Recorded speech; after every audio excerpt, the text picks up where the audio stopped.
Hello my beautiful souls, welcome to my YouTube channel guys. कैसे हैं आप सभी लोग? आई होप आप सभी लोग बहुत अच्छे हैं। गाइस, अगर आप मेरे चैनल पर पहली बार आए तो मैं रिक्वेस्ट करूंगी कि सब्सक्राइब करें मेरे चैनल को। गाइस, एक जनरल कलेक्टिव और टाइमलेस रीडिंग है, सो आपसे जितना रेजोनेट करे उतना ही रखिएगा।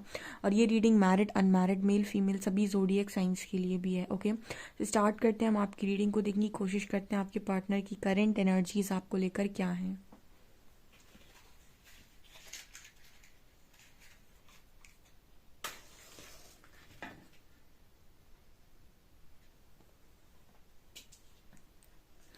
फोकस कीजिएगा इस अपने पर्सन की एनर्जीज पे। देखते हैं हरिहरा क्या गाइड करना चाहते हैं।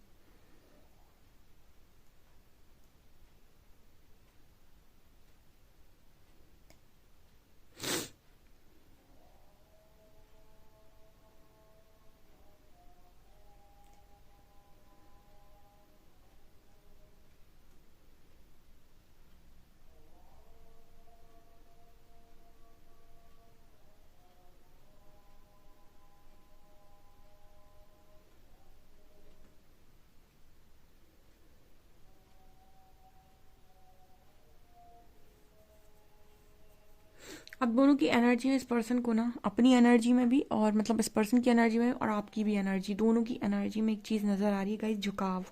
ठीक है, झुकाव नज़र आ रहा है, मतलब अकड़ आई थिंक इस पर्सन की और आपकी दोनों की ही शायद जा चुकी है, या फिर हम ये कह सकते हैं कि आप लोगों का 80 to 90% ego death, false ego death हो चुका है। इस पर्सन का भी और आपका भी, ऐसा यहाँ मैसेज आ रहा है पहला।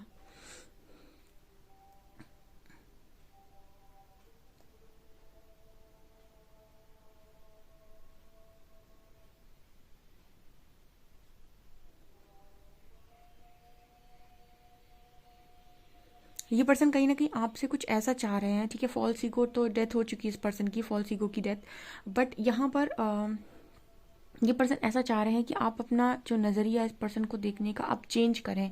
आई थिंक आप इस पर्सन को बहुत ज़्यादा जज कर रहे हैं, सो ये पर्सन आपसे कहीं ना कहीं ऐसा बोल रहे हैं कि आप जज करने की बजाय इस पर्सन को थोड़ा समझने की कोशिश करें। बिकॉज जब तक इस पर्सन के अंदर बहुत ज़्यादा ईगो था, बहुत ज़्यादा तांडव मचा रहे थे ये, तब तक आपका इस पर्सन को जज करना लाजमी था। बट फिलहाल ये पर्सन आपसे ऐसा चाह रहे हैं कि आप इस पर्सन को जज ना करके इस पर्सन को अंडरस्टैंड करें। ओके,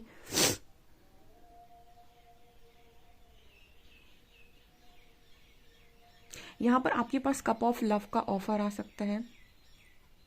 ठीक है यानी कि ये पर्सन आपको अपना प्यार ऑफर कर सकते हैं यहाँ पे। ठीक है, मतलब ये कह सकते हैं कि यस, ये आपसे बहुत ज़्यादा प्यार कर सकते हैं, क्योंकि देखिए एनर्जी में झुकाव आता है तो कहीं ना कहीं इंसान के मुंह से वो भी निकल जाता है जो उसके मन में होता है। ठीक है, ईगो आपको वो नहीं बोलने देता है। ईगो कहीं ना कहीं आपसे वो बुलवाता है जो आप के लिए उस स्थिति में बोलना सही, यानी लॉजिकल माइंड का यूज़ करना आपको ईगो सिखाता है। बट जब आपके अंदर एनर्जी में झुकाव होता है या फिर कुछ पाने की इच्छा नहीं होती तो आप सच बोलते हैं कहीं ना कहीं। तो आपके जो पर्सन है ये आपको कप ऑफ लव ऑफर कर सकते हैं, यानी आपसे ये कह सकते हैं कि इनके लिए जो इनका प्यार भरा कप है वो सिर्फ और सिर्फ आपके लिए है। ऐसे ये पर्सन यहाँ पर आपसे बोल सकते हैं। आज में कुछ लोगों के पार्टनर की एनर्जी में ऐसा यूनिवर्स कह रहे हैं कि हो सकता है।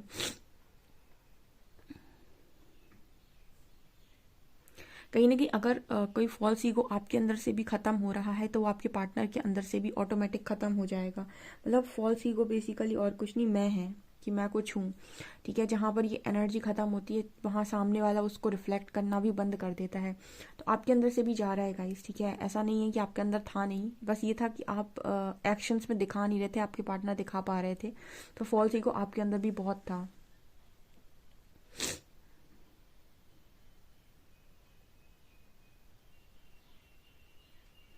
पर्सन आपके बहुत लंबे टाइम के बाद ना शायद आपसे बात कर रहे हैं, या फिर एक है कि एक होता है कि आप अपनी लाइफ में ना अपने आप को बड़ा कमज़ोर सा महसूस कर रहे हैं। ठीक है, आपका ईगो टूट गया है, लेकिन अभी शायद मुझे लगता है आप फुल ऑन स्ट्रेंथ में नहीं है। या आपका पर्सन को ऐसा लग रहा है कि मतलब जैसे हम ये कह सकते हैं कि आपका ईगो तो चला गया, तो अब आप नाराज़ नहीं होते, गुस्सा नहीं करते, या फिर इस पर्सन से बेवजह झगड़ा नहीं करते, लेकिन आप अपनी बात में बहुत कमज़ोर हो गए हैं। ठीक है, जब शायद आप झगड़ा करते थे या फिर जब बहुत एक्स्ट्रा बात करते थे आप, तो शायद आप बहुत स्ट्रेंथ में नज़र आते थे अपने पर्सन को। बट जब से आपका ईगो ब्रेक हुआ है, या फिर हम ये कहें कि जब से आपने उम्मीदें छोड़ी हैं बेसिकली, आप इस पर्सन को बहुत कमज़ोर से लगने लगे हैं। तो आपका जो पर्सन है वो आपको मैसेज दे रहा है कि कमज़ोर क्यों दिख रहे हो, ठीक है। मतलब देखिए ये होता है आपका स्पिरिचुअल कनेक्शन, कहीं ना कहीं वो आपसे ये नहीं चाहते कि आप कमज़ोर दिखें, ठीक है। आप कमज़ोर ज़िंदगी को जिएं, ठीक है। वो चाहते हैं कि आप स्ट्रेंथ में रहें और स्ट्रेंथ में ही ज़िंदगी को जिएं, जैसे आप हमेशा से स्ट्रेंथ में जीते आए हैं, ठीक है। ये यहाँ मैसेज है।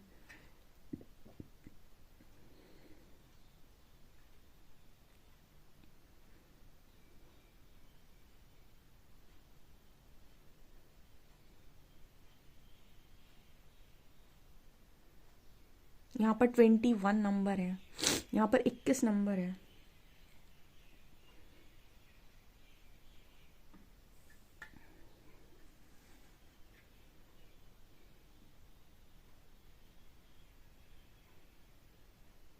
ये पर्सन आपसे ऐसा पूछ रहे हैं, आप इनके सवालों के जवाब दे सकते हैं कि क्या आपने पार्टीज़ वगैरह बंद कर दी हैं क्या, ठीक है। आप पार्टीज़ वगैरह नहीं करते, आप मतलब कुछ इस तरीके से पूछने की कोशिश करें। आप डांस वगैरह नहीं करते, आप मतलब कुछ चीज़ें हैं जो आप पहले किया करते थे जो आपको बहुत ज़्यादा पसंद थी, पार्टीज़ करना, मूवीज़ देखना, या फिर मतलब जो भी आपकी हॉबीज़ रही, आई डोंट नो, जो भी आपको पसंद था करना, या फिर जो भी आप फ्री टाइम में किया करते थे। अब ये पर्सन आपसे पूछने की कोशिश कर रहे हैं कि ये सब काम आपने बंद कर दिए। शायद ये सब काम करते हुए ये पर्सन अब आपको देख नहीं रहे हैं, या फिर बहुत लंबे टाइम से इन सारी चीज़ों की कोई खबर इस पर्सन को मिली नहीं है। तो ये पर्सन कहीं ना कहीं आपसे ये पूछने की कोशिश कर रहे हैं कि सब कुछ आपने इतना मतलब आप मतलब सेल्फ लव का तो मतलब ये हुआ ना कि आप सब कुछ कर रहे हैं, अपने लिए सब कुछ कर रहे हैं, ठीक है। अब आपने बहुत ज़्यादा गलत चीज़ों में इन्वॉल्व होना बंद कर दिया। पहले बहुत कोई कुछ भी देखा करते थे आप, तो आप बहुत अच्छी चीज़ें देखते हैं, वो सब ठीक है। बट यहाँ पर आपका जो पर्सन है वो ये चाह रहा है कि आपने मतलब ये सारी चीज़ें आपको बहुत ज़्यादा पसंद थी, तो अब आपने इन सारी चीज़ें करना बंद क्यों कर दिया, ठीक है। मतलब ये पर्सन ऐसा पूछना चाह रहे हैं कि अब आप पहले की तरह पार्टीज़ वगैरह क्यों नहीं करते। आई थिंक आप पार्टीज़ वगैरह पहले किया करते थे, या फिर आपको बहुत ज़्यादा पसंद थी, ऐसा कुछ आपके पर्सन मैसेज देने की कोशिश कर रहे हैं। ये सब चीज़ें आपने बंद क्यों कर दी, ठीक है।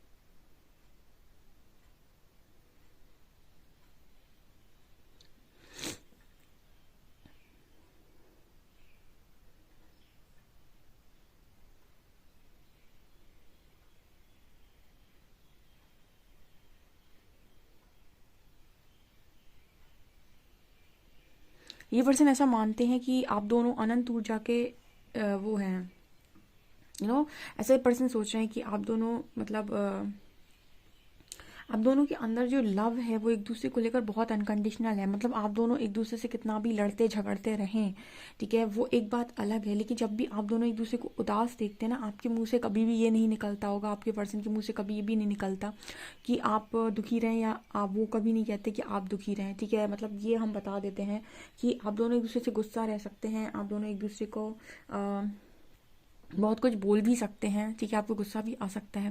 लेकिन जब भी आप और ये पर्सन आप दोनों एक दूसरे को बहुत ज़्यादा पेन में देखते हैं, तो कहीं ना कहीं आप दोनों के मन से ही बहुत ज़्यादा दुआएं निकलती हैं, उनकी आपके लिए और आपकी उनके लिए। सो कहीं ना कहीं ऐसा मैसेज है कि आप दोनों एक दूसरे को बहुत ज़्यादा तकलीफ़ में नहीं देख सकते हो, और अगर आप देखते हो तो आप बहुत सारी दुआएं आप मांगते हो और बहुत सारी दुआएं वो मांगते हैं आपके लिए, और दोनों के मुंह में ही शायद ये निकलता है कि ना आपको तकलीफ़ मिले ना उनको तकलीफ़ मिले, ऐसा कुछ यहाँ मैसेज आ रहा है।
इस पर्सन की ना एक एनर्जी है यहाँ पे, जैसे मैं देख पा रही हूँ, ये पर्सन की नज़रें हमेशा आपके ऊपर रहती हैं। ये हमेशा ये देखते रहते हैं आपकी एक्टिविटीज़ क्या हैं, आप क्या कर रहे हो। जैसे मैंने कहा ना कि आप पार्टीज़ वगैरह नहीं कर रहे हो, तो इस पर्सन को मालूम है। तो मुझे ऐसा लग रहा है कि पर्सन फुल ऑन आपकी लाइफ से कभी मूव ऑन करते ही नहीं है, ठीक है, या फिर कभी किया ही नहीं है। ये हमेशा देखते रहते हैं, हमेशा जानते रहते हैं कि आपके जीवन में क्या चल रहा है।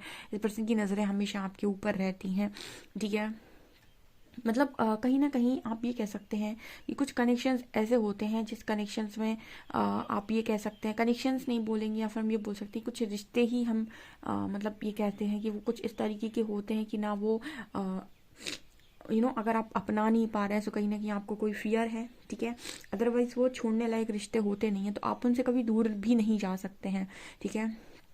तो यहाँ पर वही एनर्जी है कि जैसे इस पर्सन को आपकी केयर और फिक्र बहुत ज़्यादा है, ठीक है। तो इस पर्सन को फिक्र है, तो ये पलट पलट कर आपको बेसिकली देखते ही रहते हैं कि आपकी लाइफ में क्या चल रहा है। ऐसा नहीं है कि इस पार्टनर को आपकी फिक्र नहीं है, बहुत ज़्यादा ये पर्सन केयर करते हैं आपकी।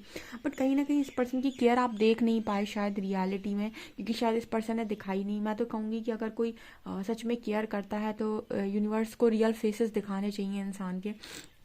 अगर कोई गलत चीज़ आप देख रहे हैं किसी पर्सन की, ठीक है, मतलब जब भी यूनिवर्स रियलिटी दिखाते हैं तो मुझे लगता है यूनिवर्स को पूरी रियलिटी दिखानी चाहिए, ठीक है। मतलब ये वाली अगर इस पर्सन का ये वाला साइड भी है कि आपकी बहुत ज़्यादा केयर करते हैं, तो आई थिंक यूनिवर्स को ये वाला साइड भी रिवील करना चाहिए, ठीक है। ये वाला साइड तब रिवील हो सकता है जब आपका जो पर्सन है वो अपने कंफर्ट जोन से बाहर निकले और अपनी ईगो से पूरी तरीके से बाहर निकले। बिकॉज ये पर्सन केयर तो करते हैं लेकिन अकेले में, यानी कि परमात्मा को बोलते रहते हैं कि आपको तकलीफ ना दे एंड ऑल। बट मुझे यहाँ पर ऐसा लग रहा है कि केयर और फिक्र सबके सामने दिखाने के इस पर्सन को स्ट्रेंथ लगेगी, ठीक है। सो कहीं ना कहीं वही स्ट्रेंथ का मैसेज जो आपके लिए आया था ना, वही इस पर्सन के लिए भी आया है। कहीं ना कहीं आप दोनों ही एक दूसरे को लेते हुए आगे बढ़ रहे हो। तो जो जो बदलाव आपके अंदर आ रहे हैं वो बदलाव उस पर्सन के अंदर आ रहे हैं। आपकी फॉल्स ईगो की डेथ हो रही है, उस पर्सन की फॉल्स ईगो की डेथ हो रही है। अगर आपका स्ट्रेंथ बाहर निकल कर आ पा रहा है, आप अपने मैस्कुलिन साइड से निर्णय ले पा रहे हैं, आप अपने लिए खड़े हो पा रहे हैं, स्टैंड ले पा रहे हैं अपना, तो डेफिनेटली आपको यही सेम चीज़ सामने भी देखने को ज़रूर मिलेगी। ऐसा यहाँ पर मैसेज दे रहे हैं एंजल्स, ठीक है।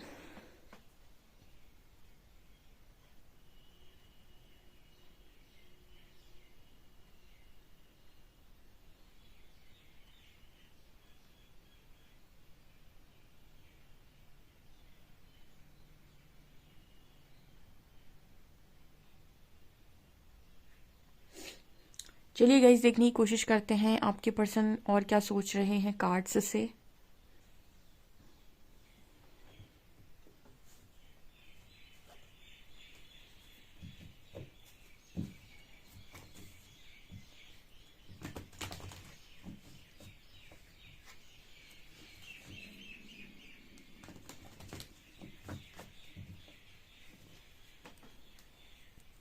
प्लीज़ गाइड कीजिए एंजल्स, मेरे जो भी व्यूअर्स हैं उनके पार्टनर्स की करंट एनर्जीज मेरे व्यूअर्स को लेकर क्या है।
आज की जो एनर्जी है ना गाइस, कुछ ऐसी एनर्जी है कि कुछ लोगों के पार्टनर रिस्क लेने के लिए तैयार हैं, ठीक है, या फिर रिस्क लेना चाहते हैं। कि फूल की कार्ड है और वर्ल्ड की कार्ड है।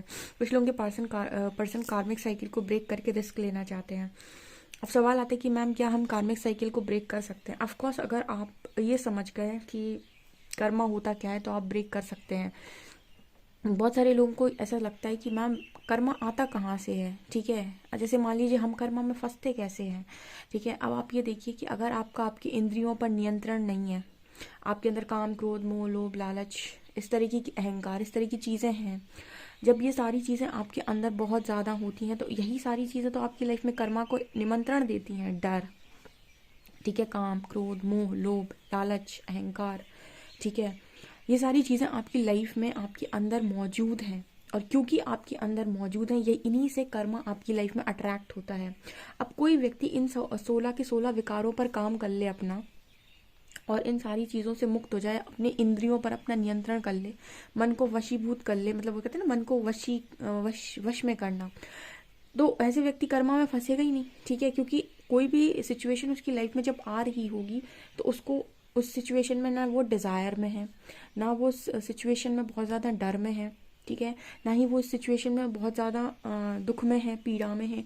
मतलब कहने का ये है कि आपकी लाइफ में कोई भी कार्मिक सिचुएशन तभी रहती है जब आप, जैसे मान लीजिए किसी ने कहा मुझसे ये गलती होगी, अब मुझे ये सहना पड़ेगा, ठीक है। तो आपसे कोई गलती हो गई तो अब आपको उसका दर्द क्यों सहना पड़ेगा, क्योंकि अब आपको वो कर्मा बुलाएगा, और उस कर्मा का जो बुलाने का, तरीका होगा वो आपकी ही कोई ना कोई कमज़ोरी होगी, ठीक है। वो आपकी किसी ना किसी कमज़ोरी की वजह से ही आपको बुलाएगा, या कमज़ोरी को लेकर ही बुलाएगा। जैसे बहुत सारे लोग का कमज़ोरी डर होता है, वो डरते हैं कि लोग मेरे बारे में क्या सोचेंगे, या फिर कुछ ना कुछ उनके अंदर फियर होगा, जैसे कुछ के अंदर फैमिली फियर होता है। तो ये डर आपकी लाइफ में कर्मा को निमंत्रण देकर आएगा, ठीक है ना। तो आपकी जो पर्सन है ना, इनके अंदर ये है कि अब जो है ना इन सब चीज़ों से ऊपर उठ जाए ना, कि मुझे ना बहुत ज़्यादा नाम चाहिए, ना यश चाहिए, ना कीर्ति चाहिए, ना ये चाहिए, ना वो चाहिए, ना बहुत पैसा चाहिए, इन सारी चीज़ों से जो बहुत ऊपर उठ जाता है ना, वो कहीं ना कहीं कर्मा में फंसता नहीं है। मतलब बेसिकली जो इस चीज़ पर आ जाए कि मुझे जो मिला वो उचित, और जो मैं अपने कर्मों से अर्जित कर सकता हूँ वो सही, ठीक है। बाकी मुझे कोई सिचुएशन बांध नहीं सकती। वो जो इस सिचुएशन में चला जाता है वो कहीं ना कहीं कार्मिक साइकिल को ब्रेक कर देता है बहुत आसानी से, क्योंकि उसके अंदर मोह नहीं होता किसी का कि ये क्या होगा, इसका मेरे बाद इसका क्या होगा, उसका क्या होगा, उसका क्या होगा, उसका क्या होगा। तो यहाँ पर फूल की एनर्जी वही दिखा रही है कि कुछ लोगों के पार्टनर डेफिनेटली उस एनर्जी में है कि वो रिस्क ले सकते हैं। रिस्क लेने का मतलब है कि वो जो भी सिचुएशन है उसमें से बाहर निकल आए। और अब देखिए जब वो बाहर निकलेंगे तो ऑब्वियस सी बात है कि किसी ना किसी को तो हर्ट होना ही होना है उस कार्मिक सिचुएशन से निकलने पर, उनके और उनसे जो लोग जुड़े हुए हैं उनको हर्ट डेफिनेटली होगा, ठीक है। तो हम इंसान कर्मा का क्यों झेलता रहता है। जैसे बहुत सारी लेडीज़ हैं, बहुत सारा प्रताड़ना झेलती रहती, क्यों झेलती रहती है कि दुनिया क्या बोलेगी, सोसाइटी क्या बोलेगी एंड ऑल, तो वो स्टैंड नहीं ले पाती हैं। तो ये डर है उनका, ठीक है। तो इसी तरीके से डर से बहुत सारे लोग आज के टाइम में ऑपरेट कर रहे हैं कि अकेले रहने से डरते हैं, खुद का कुछ करने से डरते हैं, दुनिया के तानों से डरते हैं। तो वो कहीं ना कहीं रिस्क नहीं लेते, और रिस्क नहीं लेते तो वो कार्मिक साइकिल में उसी पैटर्न में बार बार घूमते रहते हैं, और वही यातना प्रताड़ना जो भी है वो झेलते रहते हैं। तो आपके जो पर्सन है ना, इनकी एनर्जी ये है कि जो रिस्क लेने पर आ गया, जो ये कह दे कि अब इसके बाद ईश्वर देखेगा क्या होगा, लेकिन मुझे यहाँ से निकलना है, वो निकल आएगा, ठीक है, वो निकल आएगा। अब वो ये परवाह करेगा कि क्या होगा बाद में उसका, ठीक है। तो यहाँ पर वही एनर्जी कि इस पर्सन की लाइफ में लगातार यूनिवर्स टावर मूवमेंट्स गिराए जा रहे हैं, गिराए जा रहे हैं। जब आपकी लाइफ में बहुत ज़्यादा टावर मूवमेंट्स आए ना, तो परमात्मा आपको सिर्फ दो ही रास्ते देते हैं, या तो आप यही सब झेलते रहिए, या फिर आप अपनी डर का सामना कीजिए और उस सब से निकल आइए, ठीक है। अब उस वक्त आपको कुछ गेन होगा, यानी कि कुछ चीज़ें आपकी बाहर आएंगी, जैसे स्ट्रेंथ एंड ऑल। तो कुछ चीज़ें आपको शायद कुछ चीज़ों का आपको चोट भी खाना पड़े, ठीक है। तो आप दोनों के लिए तैयार रहिए, क्योंकि यहाँ पर इसी तरीके की एनर्जी है। आपके जो पर्सन है ना, नई शुरुआत के लिए तैयार हो रहे हैं। इतने लंबे समय से ये व्यक्ति एक्शन पे क्यों नहीं आ रहा था, आप देख सकते हैं। हैंग्ड मैन और 9 ऑफ वैंड्स का कार्ड है। क्यों नहीं आ रहे थे ये पर्सन एक्शन में। एक्शन में ना आने का कारण इस पर्सन का डर था, ठीक है। डर रहे थे ये कि लोग क्या कहेंगे, इनके बारे में किस तरीके की बातें होंगी, या फिर इस पर्सन को ना स्टक थे कि क्या ये मेरे लिए सही है, क्या इस रास्ते पर मुझे खुशियाँ मिलेंगी, क्या मुझे इस रास्ते पर दुख मिलेगा। तो यूनिवर्स क्या करते हैं ना, इस जर्नी में स्पेशली आपसे ये कहते हैं सुख दुख से परे निकलो, डर हानि से परे निकलो, ठीक है। डर से, लाभ हानि से परे निकलो, ठीक है। मान सम्मान से, अपमान से ऊपर निकलो। तो इस तरह की सिचुएशन आपकी लाइफ में बनाई जाती है जहाँ पर आपको ये लगता है कि इन सबसे ऊपर उठना है तो फिर कहीं ना कहीं आपको अपने डर का सामना करना ही पड़ेगा, क्योंकि इंसान डरता रहता है बहुत लंबे समय तक एक स्टक सिचुएशन में बना रहता है, लेकिन वो कभी भी स्टेप नहीं ले पाता है, ठीक है, क्योंकि उसे लगता है कि मुझे बहुत कुछ झेलना पड़ेगा, और क्योंकि उसे बहुत कुछ झेलना पड़ेगा ऐसा वो सोचता है, उसकी वजह से ऑलरेडी वो बहुत कुछ झेल रहा होता है, ये वो भूल जाता है। ठीक है, आप कभी भी नोटिस कीजिएगा, ऑलरेडी आप बहुत कुछ झेल लेते हैं ये सोच सोच कर कि मुझे अगर मैं ऐसा करता हूँ तो मुझे ये झेलना पड़ेगा, ठीक है ना। तो उस तरह की ये पर्सन की एनर्जी है कि बहुत लंबे समय से किसी साइकिल में थे और बहुत प्रताड़ना झेल रहे थे, और यही सोच रहे थे कि अगर मैं यहाँ से निकलूंगा तो मतलब मुझे और कुछ झेलना पड़ेगा। तो जब इस पर्सन को ये समझ में आ ही गया है कि अभी भी तो झेल ही रहे हैं, ठीक है, तो यहाँ से निकलने के बाद झेल लेते हैं, एटलीस्ट खुली सांस तो आएगी। तो इंसान ने एक समय तक चीज़ों को निभाने की कोशिश करता है, वो सही है, ठीक है, लेकिन अगर आपसे नहीं बन पा रहा है और आपको ऐसा लग रहा है कि मैं सिचुएशन से नहीं मुझसे नहीं बन रहा है, मैं सिचुएशन से नहीं निकल पा रहा हूँ, नहीं निकल पा रही हूँ, तो आप अपने फियर पर काम कीजिए, ठीक है, अपने फियर के इश्यूज पर, जो फियर के इश्यूज हैं जितने भी, उन सब पर काम कीजिए। आपको स्पिरिचुअल स्ट्रेंथ मिलेगी उस सिचुएशन से बाहर निकलने की। यहाँ भी काफ़ी सारे लोग शायद मेरी रीडिंग देखते हैं जब, हो सकता है किसी डर में हो सकता है किसी उलझन में हो सकता है कोई स्टेप लेना चाहते हो, इनर कॉलिंग हो, इनर विजडम हो उनके पास, डिवाइन कॉल हो, लेकिन उस पर एक्शन में नहीं आ पा रहे हैं। क्यों? क्योंकि डरते हैं, स्टक हैं, समझ नहीं पा रहे हैं सुख दुख मिलेगा, मान सम्मान मिलेगा, लाभ हानि होगी, क्या होगा, कैसे होगा। आप अपना एक्शन लीजिए। अगर आपको कोई चीज़ बहुत प्रताड़ना दे रही है, अगर आप मतलब एडजस्ट करना, मैंने कहा था एडजस्ट अलग चीज़ है, कॉम्प्रोमाइज़ अलग चीज़ है, और एकदम ही क्या बोलते कोई आपको पूरी तरीके से टॉक्सिसिटी एक बहुत डिफरेंट चीज़ है। तो अगर आपकी लाइफ में बहुत ज़्यादा टॉक्सिसिटी बढ़ गई है तो आप एक्शन ले सकते हैं। यहाँ पर ये पर्सन एक्शन लेंगे, ठीक है। ये यूनिवर्स ऐसा मैसेज दे रहे हैं कि वर्ल्ड के साथ फूल की एनर्जी से यूनिवर्स ऐसा कह रहे हैं कि इस पर्सन को ऐसा है कि अगर मैंने अपने लिए एक्शन नहीं लिया तो इस पर्सन को इस साइकिल में बार बार घूमना पड़ेगा, और बार बार कार्मिक ट्रिगर्स मिलेंगे। जैसे कर्मा का एक नियम होता है कि आपको वो तब तक हिट करता है तब ऐसे ना, आप एक बार चोट खाओगे, अगर आप फिर नहीं सुधरे, आपने मलम वलम लगाया फिर पहुंच गया तो आप फिर चोट खाओगे, फिर मलम लगा के पहुंच जाओ फिर चोट खाओगे, और सेम इंसान के द्वारा बार आपको चोट दी जाएगी, एक ही चीज़ पर चोट दी जाएगी, ट्रिगर दिया जाएगा, तब तक ट्रिगर दिया जाएगा जब तक आप खुद ही इतने स्ट्रांग नहीं हो जाते कि आप खुद ही उस पर्सन को एक धक्का मारो पीछे और कहो कि मुझे तुम्हारी लाइफ में नहीं रहना, तुम मेरी लाइफ से दूर रहो। जब आप खुद इतने स्ट्रांग बन जाते हैं तो बस वहां पर आपकी साइकिल ब्रेक हो गई। नहीं तो वही सेम इंसान आपको बार बार डिसरिस्पेक्ट, आप जितनी बार कहेंगे परमात्मा ये मुझे रिस्पेक्ट करे, परमात्मा उसको नहीं बदलेंगे, वो आपको ही बार बार डिसरिस्पेक्ट करवाएंगे, तब तक करवाएंगे जब तक आप खुद अपना स्टैंड नहीं ले लेते। तो ये तरीका होता है यूनिवर्स का काम करने का, ठीक है ना, क्योंकि आप एक तरीके से कंफर्ट में रहना चाहते हैं। तो यहाँ पर ट्रिगर्स मिलते हैं बहुत ज़्यादा, स्पेशली स्पिरिचुअल जर्नी में जितने आए हैं, ठीक है। और ट्रिगर देने का भी तरीका ये होता है कि आप सेम ही जगह से बार बार हर्ट होंगे जब तक आप नो बोलना नहीं सीख जाते। ये चीज़ें हैं गाइज, आपसे कितना रेजोनेट करते हैं, आपको मेरी रीडिंग कैसी लगती है, प्लीज़ कमेंट सेक्शन में कमेंट्स करके ज़रूर बताएं। वीडियो पसंद आए तो please like this video, subscribe my channel. Thank you guys.